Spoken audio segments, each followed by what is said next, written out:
is everyone this morning? Atlas Rising, how are you?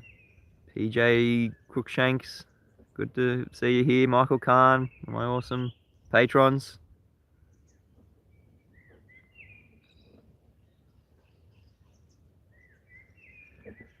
Atlas Rising is commenting about the thumbnail, the image of the painting of the old wooden ships of Antarctica. Yeah, I just googled it. Atlas Rising, I just googled it. What did I write? Ship at Antarctica, something like that. Ryan S, how are you, mate? Good to see you guys here today. Just around some mangroves. We have a nice, quiet, calm place. Plenty of wildlife. Crabs, fish, feral kids. Yeah, it is a Friday stream today. I don't have a special guest. I didn't really line one up. I was going to get 10th Man, who is absolutely killing it with detail about the sextant. He was going to come on, but it's probably not the right time yet. We'll probably let the anti-flat earthers and the globers stew in it a bit. There hasn't really been too much response from the #1 flat earth proof, which is using the sextant for celestial navigation. So I will get 10th Man on eventually, because good morning, Adam Meakin, how are you? Daly Jacobson, Dean Wright, how do I feel upside down in Aussie land? I feel pretty good, definitely not upside down.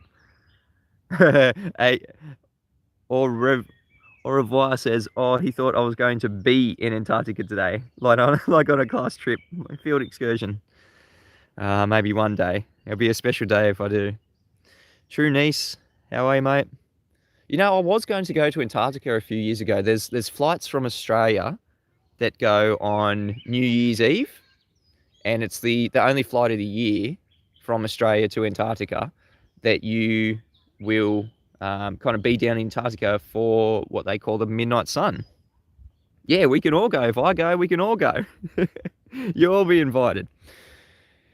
But yeah, things came up. I didn't get the funding for it. They are kind of expensive, and you do want window tickets for flights like that. Adam Meakin says he can't wait for the Friday invite. Yeah, he might. Oh, yes, Adam. Yeah, you definitely will get a Friday invite eventually, mate. Maybe next week. Might have Adam Meakin on next week.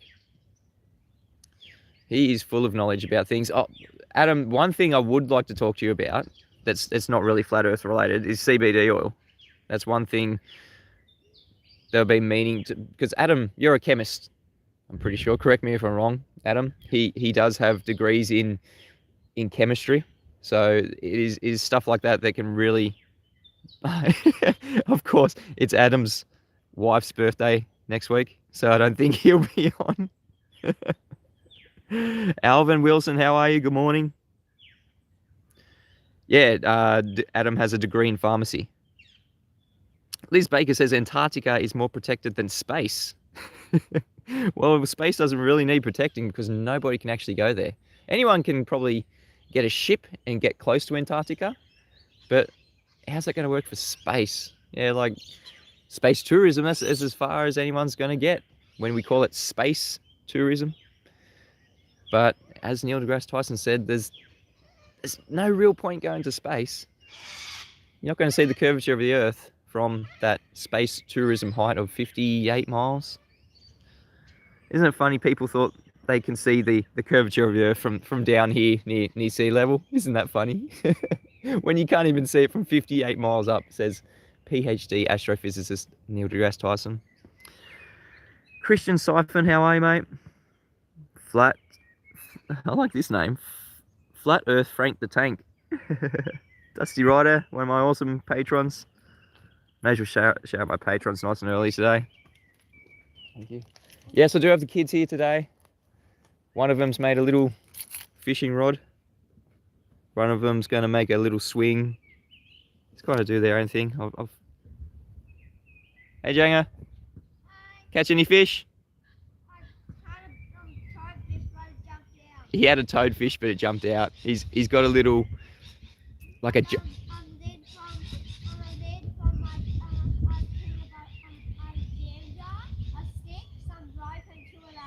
He's got a stick, some rope, 2 elastics, and a lid from a jam jar.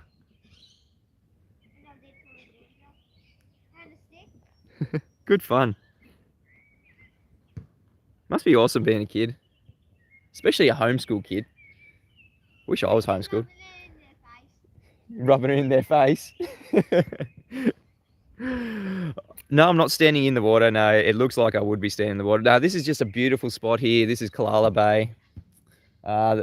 We take the kids here just to kind of wade in the water. It's good for young kids. We've got a 2-year-old and a little almost 1-year-old as well, so they can just sit in the water nice and calm, no waves. Get the little paddleboard out. It's a beautiful spot. Okay, so Senseless, how are you going? Earth is life. He's seen an entire island blocked by the curvature. Oh, yeah. Adam says, prescribe CBD oil for a multitude ailments. I've also been blessed enough to be involved in the removal of cancer in people using THC oil, RSO oil. Love to discuss. Yes, that's exactly what I want to discuss, Adam. I had well, I still do. He's not gone. I have a neighbor who had some cancer in his throat. I think Hodgkin's something. I'm not exactly sure what he had, but he definitely had cancer in his throat. It was quite serious. It was stage 4, I think it was. He had 6 months to live, and that was about 2 years ago. And I had kind of dabbled in CBD oil, just making it myself, because it is quite expensive. If everyone's looked it up, it is quite expensive, CBD oil. And this is definitely not medical advice. This is not medical disinformation. I recommend, I showed him how to make CBD oil himself, and he did, and he was treating himself. This is definitely not medical advice. Once again, this is not me saying this is what you should do, but I have known people personally who have taken, who have gone outside of the mainstream, and they've treated themselves. And obviously he was given 6 months to live, and that was 2 years ago. So I say no more. And that's the kind of stuff I want to talk about with Adam, because it is things that it is not usually talked about. It's not mainstream knowledge. It is not mainstream medicine. And it is the big pharmaceutical companies that control usually the medicine that we put into our body. And I'm just trying to promote healthy lifestyle, healthy living, back to organic, natural things, because I'm sure Adam would agree, the basis of most pharmaceutical things are from natural things, and they just synthesize it. Is that correct, Adam?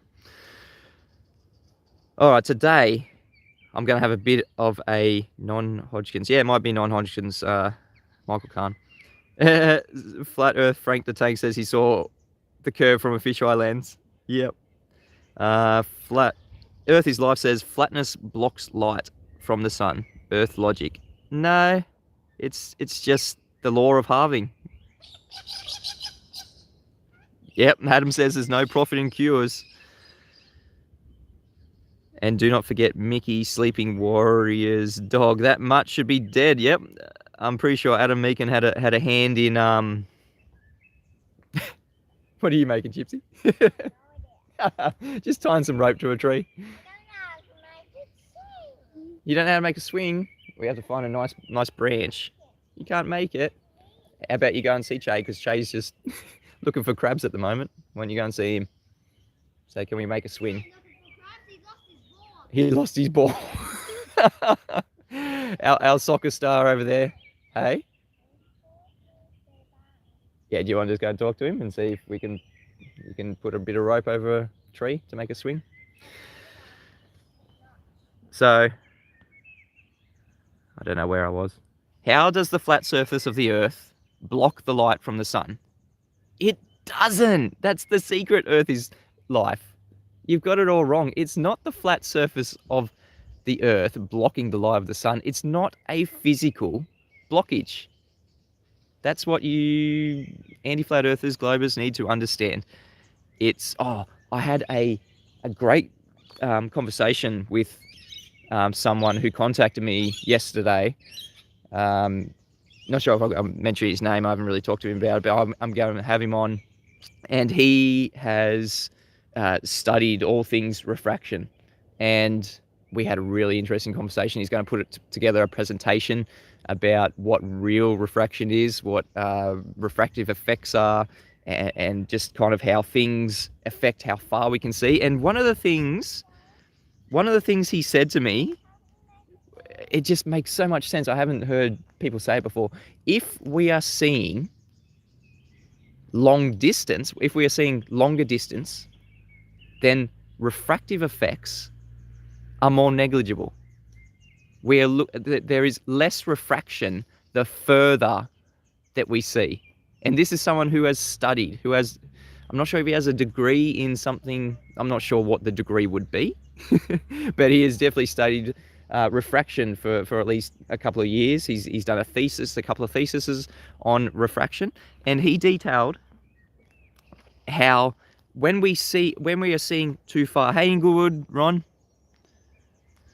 Yeah, working again, mate. He's at work again, roasting green chilies, listening to the podcast. Awesome sauce. Keep up the great work. Thanks, Inglewood, one of my awesome patrons. Adam Meakin says refraction is random and only on a ball is it directional.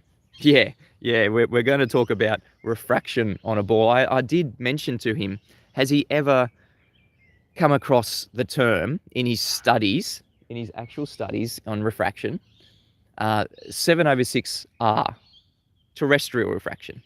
And he said before this current globe rhetoric became prominent, that was never a thing. 7/6R standard refraction, it's not a thing. Yeah? Because one, you are relying on the curvature of the Earth, like the radius, 7/6R, the radius value. And that's nothing to do with refraction. It's nothing to do with the physical layout of the Earth. Yeah, that would be a physical blockage, nothing to do with refraction. And obviously we don't have the radius value in the first place. But this is coming from someone who studied refraction and who can detail a lot of things about refraction. Yeah, it is. I mentioned to him the laser in the fish tank, and I said my understanding of that is Snell's law. So you have a laser going through a really saltwater fish tank, and you can see the laser bending. Yeah, the globers, anti-flat earthers love to show us that video and say this is what's happening around our curved Earth in the atmosphere. Yeah, and as a flat earther, you need to point out this is Snell's law, which he confirmed. The bloke I'm going to be talking to about refraction, he confirmed that, yeah, this is only when you have light going through different mediums. And it's what do you call it? I call it the angle of incidence when the light hits, it goes from air to glass. That's an angle of incidence. And then the other side of glass, and then through the water, and then through the other side. Like, there's so many different mediums that the light is going through, and it is at the point, the interface, he calls it, the interface of where the mediums meet, that is where the most refraction occurs. And then he made the good point, which I was going to go to. He's very well versed in refraction and what the globe rhetoric is. He's very well versed in this, and he mentioned, well, that is not what we see in our air when we are looking out just in the air around us. There is only one medium. It is made up of, yeah, lots of different things, but there's only one medium. And there is no angle of incidence. There's no interface between one medium to another to make it appear to curve. Yeah. So ballers, any flat earthers, I think there was a anti-flat earther in the chat just before, something about Earth or something. I don't know. Where was he? I don't know. Doesn't really matter. If there is any globe trolls, any globe shills in the chat, show us an interface in our air when we're looking across something. Yeah? Where's the different mediums? Where are you going to see that refraction occur to make it be so exaggerated to make it look like it curves. Rachie 0000 says, question Polaris drops 1 degree every 69 miles. Rebuttal to this, please. I know you've been, Anthony Rowley said you've been looking into this, Rachie, and it kind of got you in a bit of a twist. Oh, Titan Long gives me $5. Can't stay, just wanted to say hello to everyone and give Mitch some support. Have a wonderful day, everyone. Arwen, how are you? Titan Long, thank you so much for giving me support. Unfortunately, you can't stay. Please watch it on the pre-record. And if anyone missed the Wednesday show, it was a couple of days ago. It is now on the DITRH's Flat Earth Sun, Moon, and Zodiac Clock app. It is the featured video of the day. So please give it some love, give it some support. And like Titan, well, I'm terribly sorry. Titan Long has just smashed the super chat to give me some support. Please, everyone, smash the super chat. Dusty Ryder is one of my patrons. He's giving me support. You guys are awesome. Earth is life. Earth is life. Can you show us an interface? Yeah, changing medium in your air, what you call atmosphere. Chant for us atmosphere, because you are unwittingly invoking a container. Spherical shaped air, that's the only way you can have an atmosphere, spherical shaped air, and it is only at the point of the container. It's not like the entire air is in a shape of a sphere. It is just contained. Yeah, it is a big mess for you globers at the moment. Okay, Rachie, 60-20. 60-20. I'm thinking about Wolfie 60-20. Sorry, Rachie had a great question. Can we have a, so Polaris drops 1 degree every 69 miles. Rebuttal to this is, now the thing is, yeah, Sean Hawkins was in here yesterday. He was saying take the Polaris challenge, and I don't really care what it is.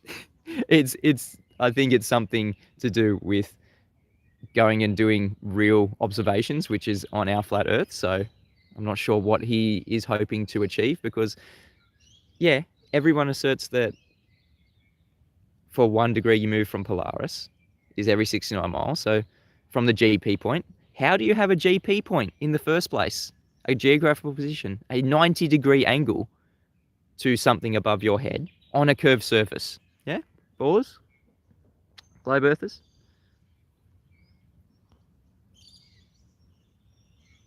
Does not happen. Yeah. And I'd like to point out, I think I did say yesterday, it definitely does happen. And that is for most of the sky that we can see. Oh, hang on. I've just got Adam Meakin. WRT, Snell's Law application. Snell's Law application and a 7/6R based density change. Andrew Thomas Young. Horizontal ray paradox. Rays do not cross any horizontal boundaries between denser and less air in a stratified atmosphere. Thanks for that, Adam. Luna Node says, any proof that does Sigma Octantis drop 1 degree every 69 miles? Not sure. Liz Baker says, don't need rebuttal. Linear relationship demonstrates a flat Earth. Exactly, Liz Baker. For every 69 miles is a 1 degree change. That is a linear relationship. And we got to be careful with that, because it does work on a globe. If you presuppose that you have a globe, you're standing on a globe, and you take the readings from the center of the presupposed spherical Earths, are you ever going to be able to do that, globe believers, flat Earth, anti-flat Earthers?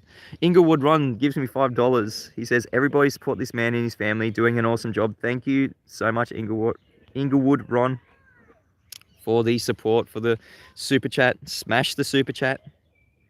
Yeah, you're going to need half of that, says Dean Wright. Yep.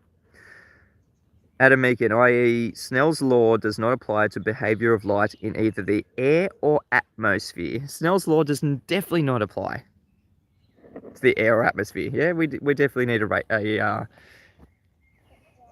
a medium change. What happened? The rope broke. Oh no. Have you got much more? Or is it a little swing now? I think there might be a heap of rope in the back. Did you get the big long one? No, not that rod. My fishing rod. Oh no, the fishing rod. Did you catch a big fish? I caught like a little toadfish. Caught a little toad. He did catch a fish. I caught about 2 fish. Kieran Franny says, "Hey Mitch and crew, welcome from Adelaide. How you going, mate?" All right. So the challenge, everyone, today. I titled the video something about look what we found in Antarctica. You'll never guess what we found in Antarctica. So we got 59, almost 60 people in the chat today. All right, I'm doing a bit of a competition. If you can guess what that one thing is that we have recently found in Antarctica, it is massive for the flat Earth community. Massive, massive. I'm going to be giving away a free download to the Flat Earth Sun, Moon, and Zodiac clock app. So if you want to guess, put it in the chat. Put at Mitchell from Australia, because I might not be able to see it. So put at Mitchell from Australia. Flat Earth stigma. If that is a guess, please put at Mitchell from Australia. Adam Meakin says a flat earther. Sorry, Mitchell. Oh my God, Adam. Adam Meakin got it straight off the bat. Thanks, Adam. The very first guess. More land? No. Adam got it already. Definitely not a 24-hour sun, says Adam. Nope, definitely not. Video of a 24-hour sun, a flat earther. Oh, so Jason, you got pipped just by Adam Meakin. Aliens, says Rachie. Not an ice wall. True Niece says it's on a piece of. We have R. It's on a piece of paper and it fits into a man-made equation. Don't you see how that works in reality? Yeah, pieces of paper, things written down on pieces of paper. Kieran says snow. Definitely, it might be snow there.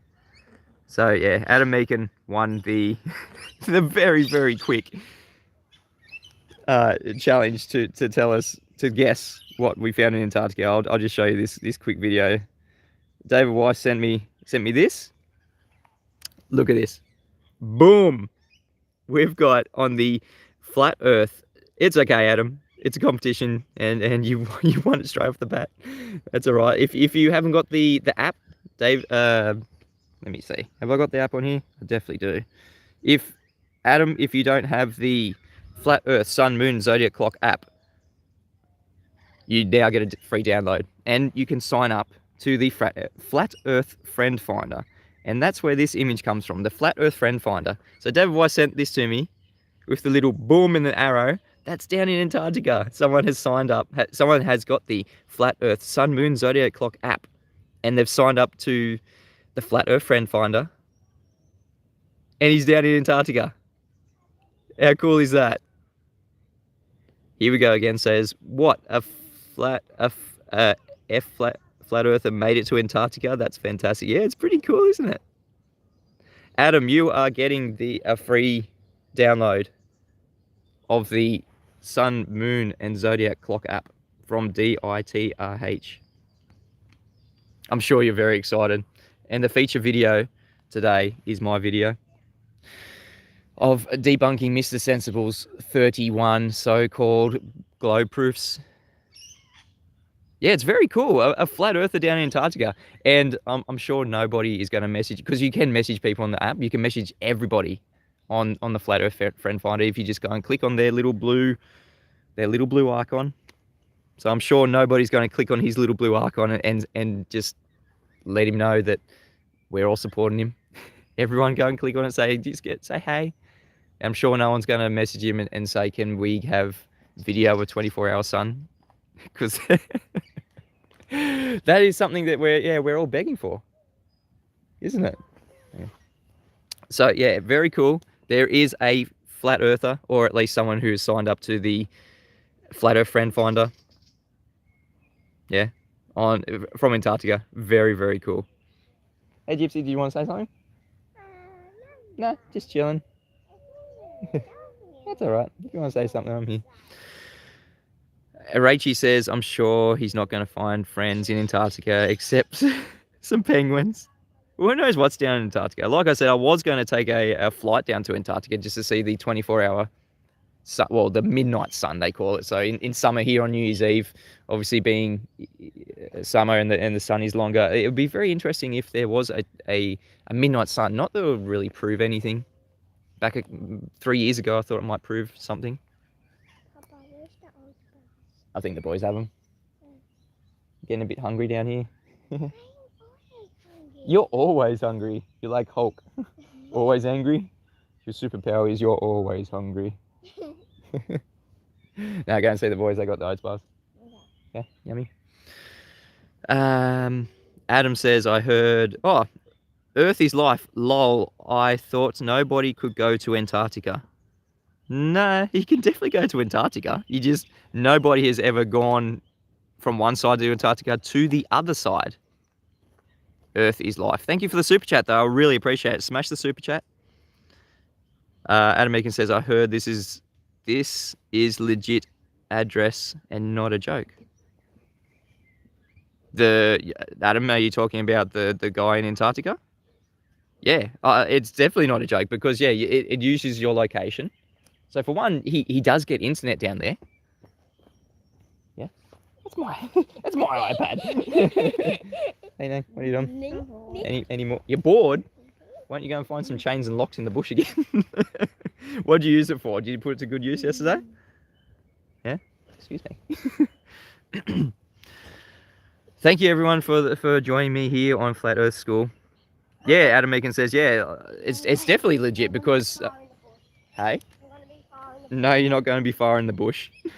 Mummy's watching and she says, no, don't go far in the bush. So yeah, I know this is definitely legit. Having someone sign up from Antarctica to the Flat Earth Friend Finder, it is definitely legit. You can't fake that stuff. I asked David Weiss, you can't fake your location on that, right? And he says, no, you can only put it off by maybe 20 miles at max. But you can't actually put yourself in a different continent, over across a vast expanse of water. It is definitely legit. There is someone in Antarctica who has signed up, who has got the Flat Earth, the Flat Earth Sun, Moon and Zodiac Clock app, which Adam will be getting a free download for. He'll be signing up to Flat Earth Friend Finder. And when you sign up, you ground positioning system, exactly, GPS, Adam, ground positioning system. Yeah, the Cartesian coordinates that have the, I'll go into that after. But yeah, when you sign up to the Flat Earth Friend Finder, which I encourage everyone to do, you can click on the dot and you can see the name of that person or whatever name that they put in. Doesn't have to be their actual name, but you can see their rough location within 10 to 20 miles, and that can't be faked. That uses the location of where their phone is. Franny says it's very cool. Yeah, it is very cool. And yeah, there's a couple of people around me that I'm going to message and just say, hey, you're not alone. I didn't know you guys were here, and now I do. Like it's just that cool. I was talking about a story yesterday that David told me. There was someone broken down. This is over in America. Someone broken down. They needed some fuel. They had the Flat Earth Friend Finder, and you can put like a little radius of where you want your messages to be sent. So anyone inside that radius within, like if within your location, like if you say put 5 miles and you just say, help, I need some fuel, I'm on I-98 or something, and it'll message everyone within that radius, everyone that's signed up in that radius. And somebody messaging back, say, yeah, I'm just down there, I'll get you some fuel, I'll help you out. And that's the community that we're building here with the Flat Earth Sun, Moon and Zodiac Clock app. Sign up to Flat Earth Friend Finder, and if you're worried about the location thing, you can toggle the exact location on and off, and it'll put it off by about maybe 10 or 20 miles. And obviously that's far enough away from your position of your phone that you don't have to be worried about it. And it just be part of the community. You can message people. It'll be awesome for setting up local meetups. They met on Friend Finder app in Antarctica. Hey, James Mason, another one of my awesome patrons. Please sign up to my Patron. Support my work if you do like my work. Please sign up to Patron. Smash the super chat. Join as a member on YouTube. I usually have a Friday special guest. This week it is just Flat Earth School live stream as usual. I will be having some awesome guests. I said at the beginning of the show, I am in contact with a very knowledgeable person about refraction and he's going to put a really good presentation together. And one of the things he said is the further that we can see, yeah. So if you can see further on a day like the black swan image was taken, yeah, how BMLSB 69 saw 10 over 10 mile distance to the horizon, over 10 miles. It's probably much better, more. And then on a different day, you can only see maybe 5 miles, 4 miles from the same location, same observer height. The further that we see, there is less refraction. And that is a killer for the argument of the black swan. I know Quantum Eraser isn't going to like me saying this because he probably knows about this. He definitely knows about this. But he wants globers to say refraction. But upon saying refraction, globers, from those distance, the further that we see, this is somebody who has studied refraction, who has done his thesis on refraction, who has studied it, who has got a very, very good knowledge of what refraction actually is. The further that we see, he details that we see less refraction. That's the reason why we can see further, because there is less refraction. Yeah, there's less stuff in the air for light to be going in random directions, to be kind of distorted, because it's when they give us the white swan images of the black swan, that is when there is more refraction. It's not 7/6 R. It's not standard refraction because we don't have R. You're gonna need R for that. Yeah. PJ Cookshanks says, Mitchell from Australia, I think it's really cool. It shows how far flat Earth has come in the past 5 or 6 years. Truth or overcome. And you know what? He said something really interesting to me. This guy that's going to be detailing things about refraction. He started looking into flat Earth in 2005, and he went on to say that there was so much more information about flat Earth in 2005 up until maybe I don't know 2014, I guess, when flat Earth kind of became a lot more mainstream. A lot more people were talking about it on YouTube, and then it's when it was becoming, the voices were becoming a bit louder. People were saying, look into it. They were questioning the globe.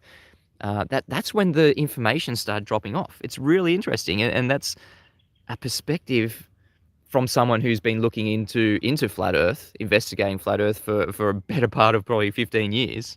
And the reason he says he became a flat Earth is because there was so much information back when he was starting to look into it in 2005. Imagine that. We think now that there's so much information going around from all the big content providers. Yeah, like the DRTRH, like Mark Sargent, Nathan Oakley doing flat Earth debates. We're nutting out the problems that haven't been nutted out before. So we think there used to be so much information, apparently back in 2005, on the flat Earth. And obviously it's the algorithms, the Google searches, the YouTube searches that are suppressing that information. Apparently back in 2005, there were still a lot of content providers on flat Earth. It was really easy to find information detailing things about flat Earth. Yeah, it is really interesting. 2005. Flat Earth started 2008. The first videos were 2014. Well, this guy is, yeah, Rachie, they're censoring it now. There is more content. Well, I don't know. I can't even say if there was more content providers now compared to back then, because back then he said there were lots of content providers. It just wasn't as mainstream. I think that's the difference. Flat Earth definitely wasn't as mainstream back in 2005.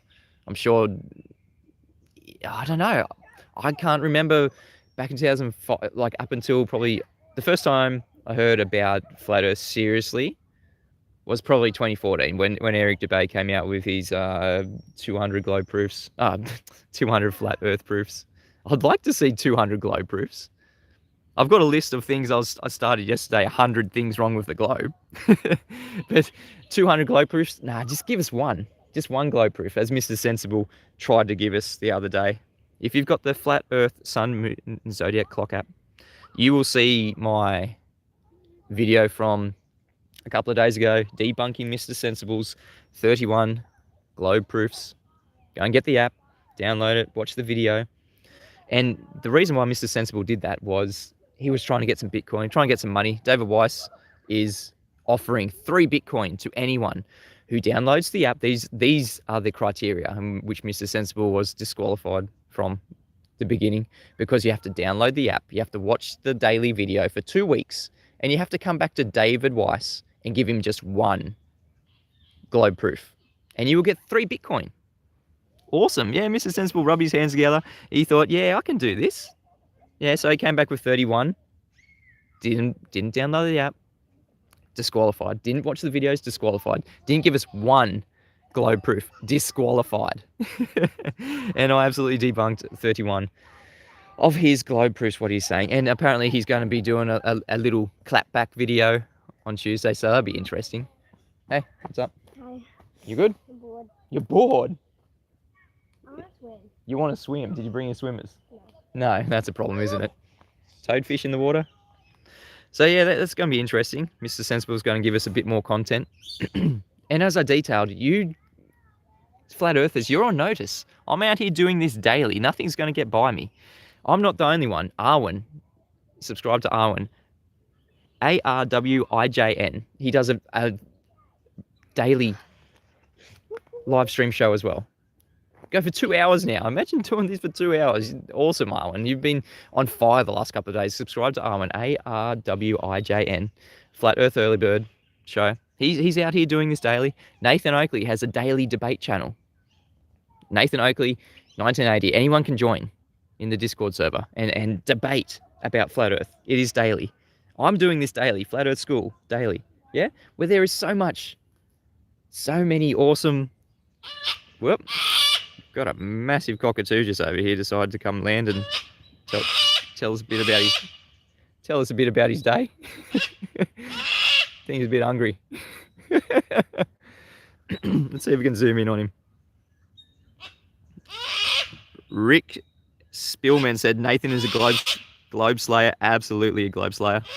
Hope you guys can see that cockatoo. Big sulfur crest cockatoo. And they, whoa. See you, mate. Thanks for joining us at Flat Earth School. He is loud, obviously. That's why I had to show you guys, because yeah, he wasn't gonna let me talk. Yeah, he's talking to me. He's talking to everyone. Hey, Earth's flat. He's flying across our beautiful flat Earth. Arwen's Early Bird Show. Yeah. How's that, Arwen? A good plug for your show.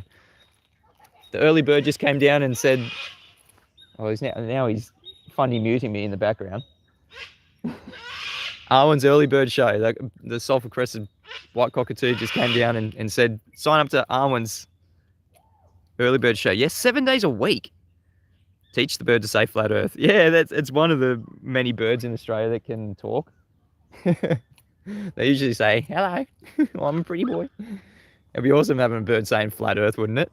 Earth is flat. You gonna need R for that? That'll be hilarious. If anyone's got a bird that can talk, please try and teach it. You're gonna need R for that. Where's your R value? That'd be hilarious. Yep, Arwen's spamming his channel in the chat. He's saying it's flat, the bird in the background, yep. Cockatoos live 80 years, yeah, and they pair for life. Just like black swans. They live for a long time and they mate for life. Yeah, he definitely knows it's flat. He's flying over a flat, stationary, enclosed Earth. Yeah. Good fun. Yeah, everyone sign up to the bigger...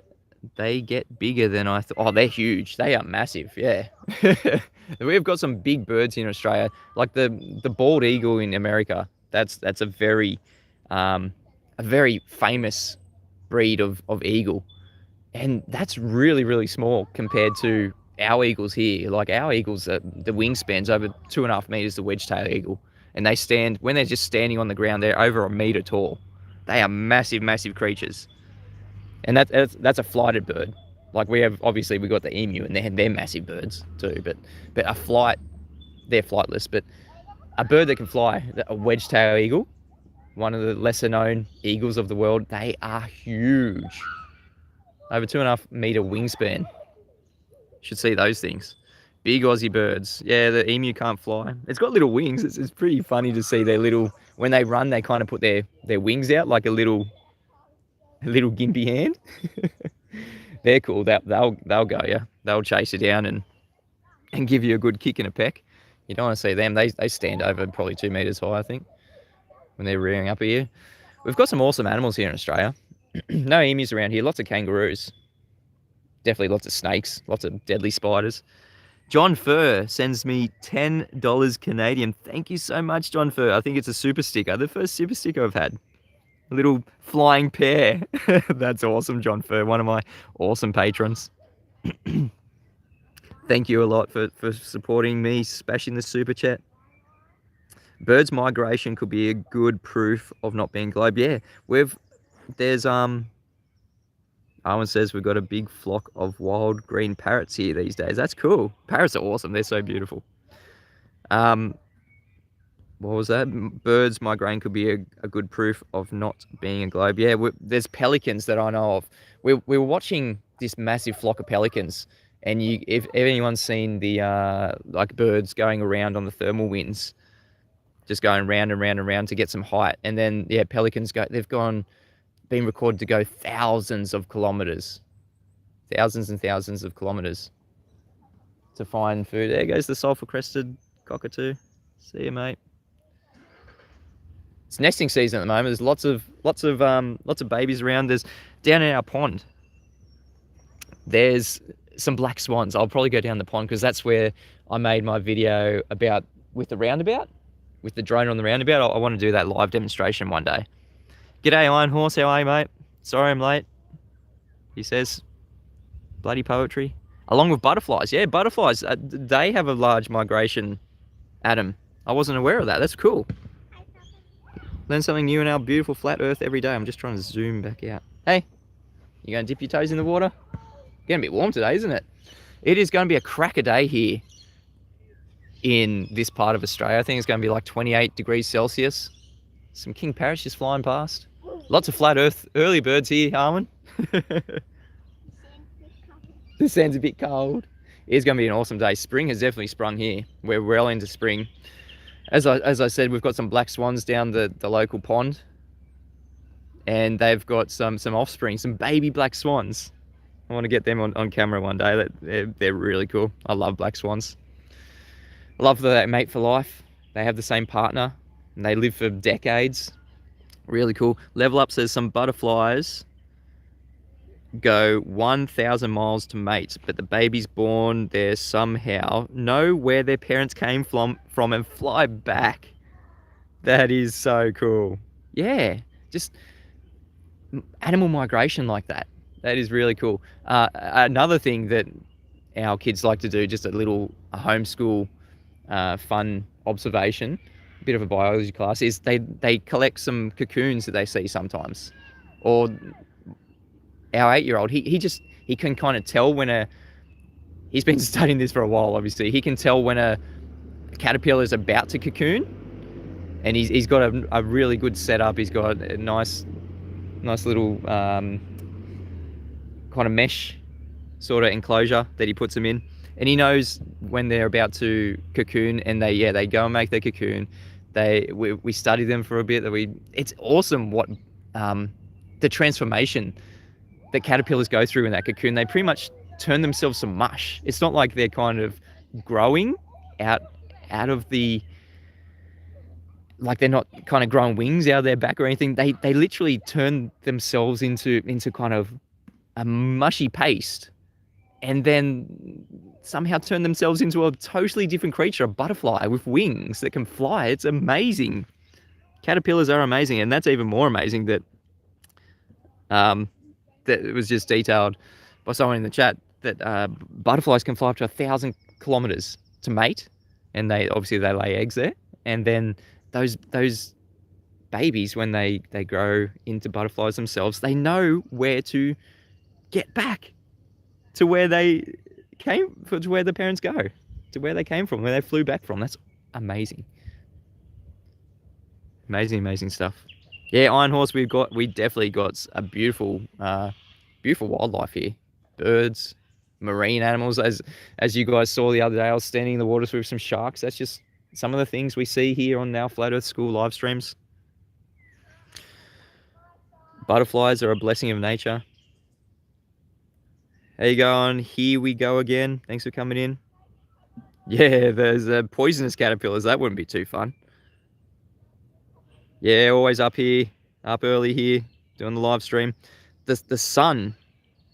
Oh, Adam Meakin says, if birds use the magnetic field of the Earth to navigate when migrating, do they have to adjust for declination? I love it, Adam. Do birds and animals that use the magnetic forces of the Earth, do they have to account for magnetic declination? Awesome point, Adam. No, it is only people who believe in a globe that have to account for magnetic declination, because the thing is, I'll get a little, I've detailed this before. The whole thing is with magnetic declination is they want to have an axis.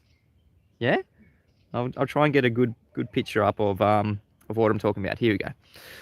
All right, so this dotted line here, yeah, that is on a globe anyway. Okay, this is theoretical. Yeah, this not theoretical. Sorry, wrong word to use. It has not been put through the scientific method, and a scientific theory has not come out of it. It is the colloquial word theoretical. I'm not even going to. I apologize. That is. Got to wash my mouth out. That is just a dirty word to use when talking about the globe. It is not theoretical. Has not been put through the scientific method. I'll start again.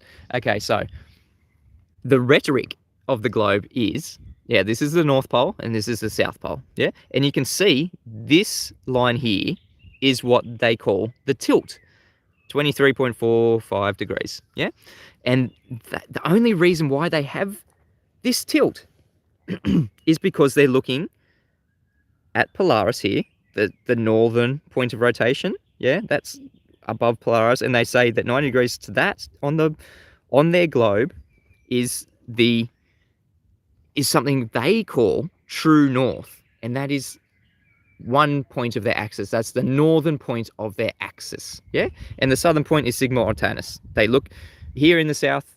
We get told we have to look at Sigma Octantis, that big black patch of sky that the stars appear to rotate around, and we told that's antipodal to that northern point there of the northern rotational point. Yeah, and do you know what they say? This is true north and true south because they want an axis to turn around. That is the only reason why they have the tilt. Yeah, but I'm asserting that magnetic north should be the real center of observation for because it is the only true absolute direction, magnetic north. So that's why we have magnetic declination. As we can see here, it is off about, in the south it's off 23.45 degrees from what they call the geographic south, which is 90 degrees below the point of rotation in the south. I don't know if that's been verified. Someone has to be standing under Sigma Octantis, 90 degrees under Sigma Octantis, and have it 90 degrees above their head. I don't know if that's been verified. I've never seen a video, a star trail of Sigma Octantis 90 degrees above people's head. Level Up says the only reason Polaris is true north is because of the sun. Sundials must be aimed at Polaris. But Rachie says it's not 180 degrees from Polaris, right? Well, I don't think this has been verified. The northern rotational point being 180 degrees antipodal to the southern rotational point. That's what they want us to believe. I get told here, because I'm going to do on the... Yeah, thanks for making the nice water a bit more ripply. I'm going to do... Hey? It does look so good to swim. You can go have a swim if you want. No. Yeah, well, have you got a towel though? That's okay. I can have the keys to see if there's a town there. You can go and see if there's a towel in the car. They were very prepared today, the kids. They didn't know it was going to be so warm. I'm going to be doing an observation on what is called the day of the equinox, the 23rd of September here in Australia. And I'm going to be getting my compass out, and I'm going to be showing everyone that using magnetic north, which is the only true absolute direction, magnetic north, the only true absolute direction. True north is not a direction. It is just what they assert that the northern point of their axis is. What is an axis, everyone? What is an axis? Prove to us there is a natural axis in our world. Nothing has a natural. It is a totally man-made thing. Anything that has an axis is a man-made thing. There's nothing that has an axis. In saying that there's no orbits, that is a totally man-made, unnatural thing. You definitely can't science it. Observe natural phenomenon. There is no natural axes. There is no natural orbits. And there is no natural Coriolis effect. Yeah, we can definitely demonstrate what is called the Coriolis effect. I'm going off on a bit of a tangent here. We can definitely demonstrate what is Coriolis effect, but is never natural. There is never a natural Coriolis effect. And that goes for the Earth. There is never Earth-based Coriolis. You will never find an example of Earth-based Coriolis, other than Neil deGrasse Tyson, astrophysicist Neil deGrasse Tyson, detailing that when you kick a ball, he's done the calculations, and the field goal was aided by 1/3 degree, 1/3 of an inch of deflection due to Earth turning underneath it. Yeah, we can never experience that. I put my drone up for over half an hour. We never experience that deflection of the thing being in the inertial reference frame, viewing it from the rotating reference frame. Yeah, just on the sand bit over there. Okay. Yeah. So I'm going to be back to my observation on the equinox. So I'm going to be doing a demonstration of sunrise. It's going to be quite early. It's going to be before this. I think it's going to be like 5:30. I think the sun comes up now, so we're missing the sunrises at the moment on Flat Earth School live streams. Hey, the sun's already up. Yeah, when I start my live stream at 6 o'clock, the sun's already up here now. I think it's like 5 to 6, 6 to 6. Yeah, okay. Like 6 minutes to 6, the sun is already up. So in another week or so, it's going to be about 5:30. It moves. The sun time is moving really rapidly at the moment.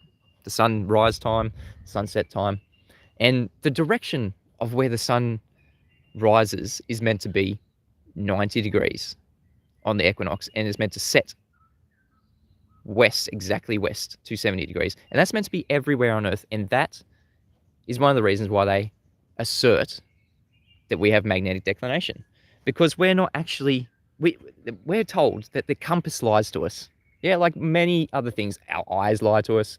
The compass lies to us. Our senses lie to us. Yeah, everything natural and observable, yeah, that lies to us apparently. That's what you have to believe if you're on a globe. But no, the compass doesn't lie to you.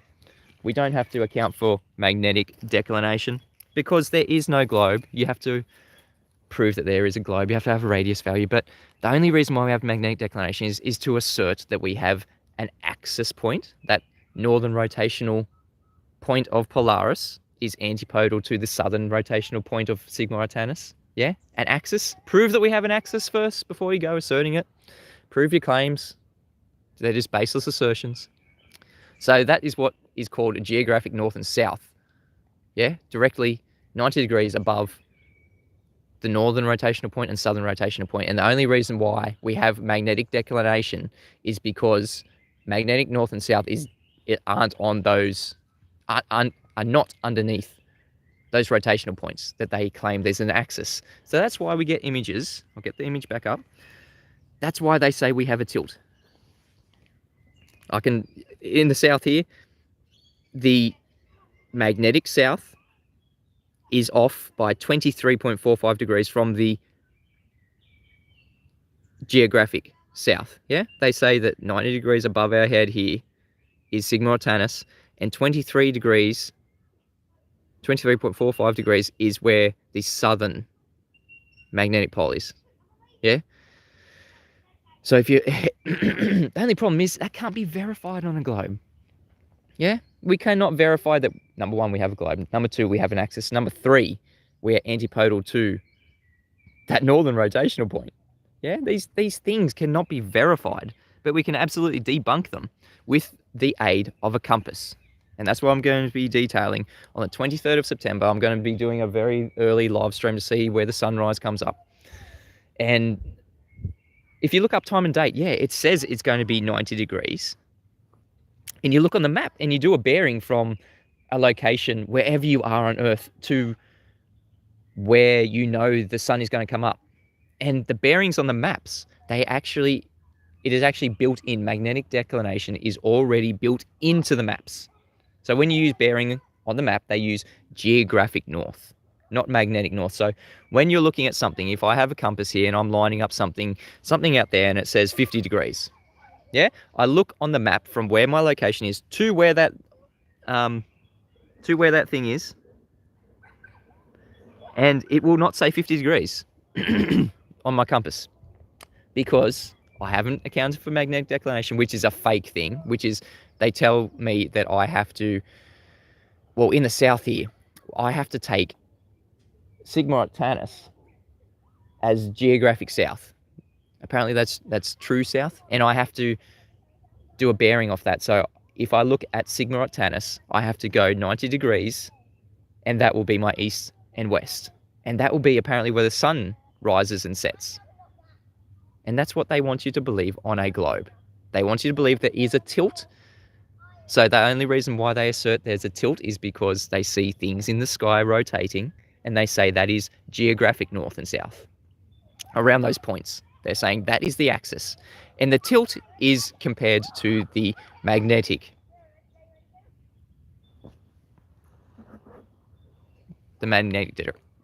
directions. And as I just detailed, that's why they assert that we have a tilt, is because from geographic south on a globe is 23.45 degrees away from the magnetic south.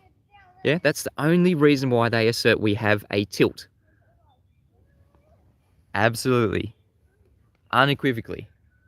Just a made-up story. They can never prove any of this. I have never seen, I'm not saying there isn't, but I've never seen a video of a star trail, Sigma Octantis, from 90 degrees above someone's head. I haven't seen it, doesn't mean it's not true, but that doesn't mean, if I do see it, that is a southern rotational point, a southern axis point, that I am antipodal to Polaris. Yeah, imagine that. Imagine thinking that you're on a globe and you're antipodal to someone around the other side of that globe. It must be just, if I'm really sorry if you guys believe that, because it does require belief, it does require faith. I went through this the other day, the high priest, like Neil deGrasse Tyson tell you. You have high priests, you have to believe what they say, you have to believe what the high priests of NASA tell you. Here on Flat Earth, we can just use reality. This is our Flat Earth school. That's why I'm doing these streams. We are at Flat Earth School. That is the only... Oh, Bex, thank you for the 20 knock support. Yeah, thank you. Thank you, Bex. Really appreciate it. Armin says antipodal. Sounds like someone who is against feet. Hey, you gonna go for a swim? No? Bit too cold? It'll probably be warmer in the water now. I'm going to be ending the live stream in a couple of minutes. I'm going to be going back home. We're going to be going to the beach. It's going to be such a warm day here in this part of the Flat Earth School. My daughter's just dipping her feet in. Is it nice and warm? Bit cold? Gotta wait for it to warm up. Thank you everyone in the live chat. I really appreciate it. Rachel says, I wonder how high you would have to be from your location to see Polaris. Yeah, I wonder. That'd be a interesting observation. How high would it have to be? I'm just going to shout out my Patreons because you guys are awesome. Thank you for the support. Let's see. We've got... Here we are. Okay, Dale Bourne, John Fur, Dusty Rider, Globe Clee T, Tristan Trickers, Will Brax, Ronald Jurek, BMLSB 69, John Swartz, Brian Leakey, Alec One Show, Michael Kahn, Malcolm Foster, Angie S, Dawn Judds, Paul on the Plane, DITRH, Victor, and there's another funny symbol one. You know who you are. It's like I think they're using the Asian, some sort of Asian language to make a little a little picture. That's really cool. But thank you everyone for my patrons. I got 19 of them. BCB says, look up at star trails from Sydney. You can see Polaris, which should not be possible on a board. Definitely haven't seen Polaris from where I am. Adam Meakin says, is that a calculation challenge, Rachie? If so, you need latitude and longitude.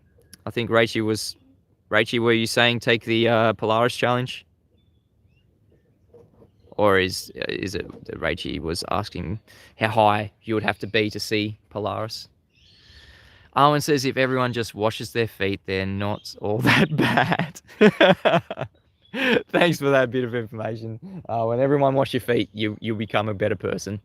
All right, everyone. I'll end the live stream. I'll end the week. It's been awesome. Thank you for supporting me. It's been a big on Flat Earth School.